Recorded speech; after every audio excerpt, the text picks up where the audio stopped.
J'avais vu jouer Francis Bouillon dans la Ligue Midget 3 pour le Montréal Bourassa. Euh, on faisait un petit peu de recrutement et je l'avais vu jouer.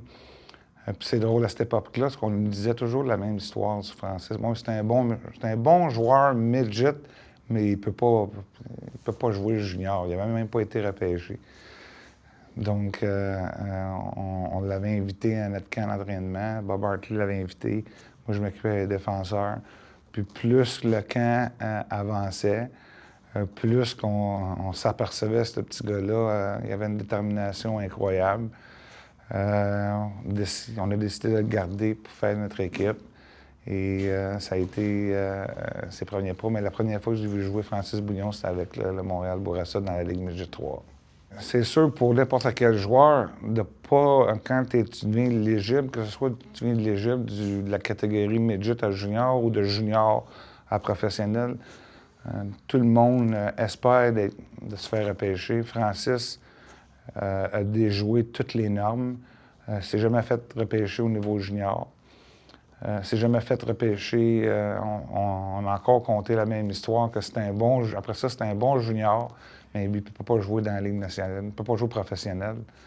Puis moi, je venais de me joindre à l'époque. Je connaissais très bien Francis pour l'avoir dirigé puis côtoyé pendant 4 ans. Ça avait été mon capitaine quand on avait gagné la Coupe Mémorial ensemble. Donc, on a des souvenirs qui vont nous unir toute la vie. Je me souviens qu'il avait dû commencer dans la East Coast League. Puis moi, je faisais mes débuts dans la Ligue américaine en tant qu'entraîneur. Puis on n'avait pas beaucoup de place. Parce qu'on partageait notre équipe à Fredericton avec les Kings de Los Angeles. Donc, le Canadien de Montréal avait seulement environ 12 joueurs, puis les Kings avaient 12 joueurs la première année. L'année suivante, on est tombé tout seul. Là, je connaissais le calibre de la Ligue américaine. Puis, je connaissais Francis. Puis, j'ai dit, ce gars-là est capable de jouer dans la Ligue américaine.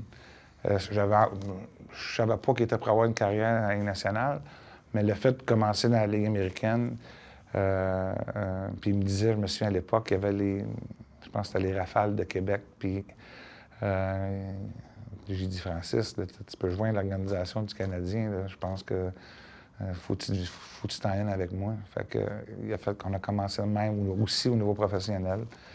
Et après ça, il a fait son chemin, puis il a été rappelé, je pense, 2 ans plus tard. Il a fait l'équipe d'étoiles de la Ligue américaine, puis il a connu une carrière vraiment extraordinaire. Bien, c'est un gars, la raison pour laquelle on avait nommé capitaine, c'était un leader né par son éthique de travail. C'était un gagnant. On arrivait tous du Titan de Laval. Et je me souviens de la première fois que je l'avais rencontré quand il venait d'être nommé capitaine. Puis la conversation que j'avais eue avec, c'était « Pour toi, c'est quoi être un bon capitaine? » Puis il me répondait tout par les bonnes réponses. Je vais vous donner l'exemple. Je vais travailler fort.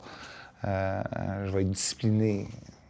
Il y a d'autres choses que ça l'amène à être capitaine des Prédateurs de Granby.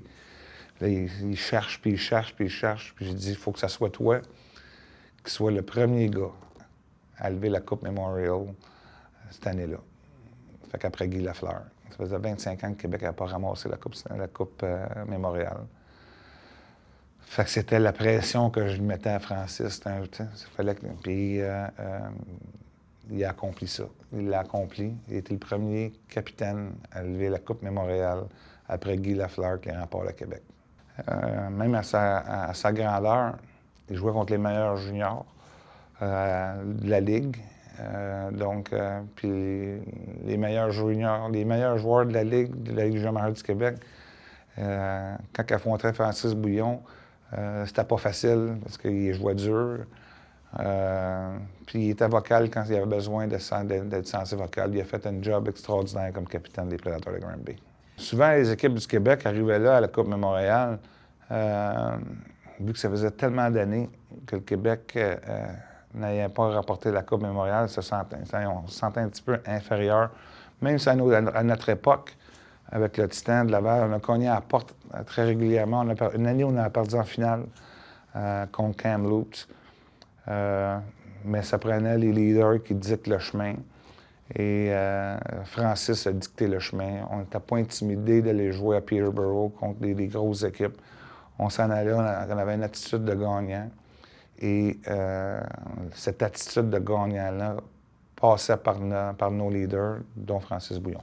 Le moment que je me rappelle le plus, c'est quand il restait environ 20 secondes sur le banc, on menait 4-0, puis là, on savait. Là.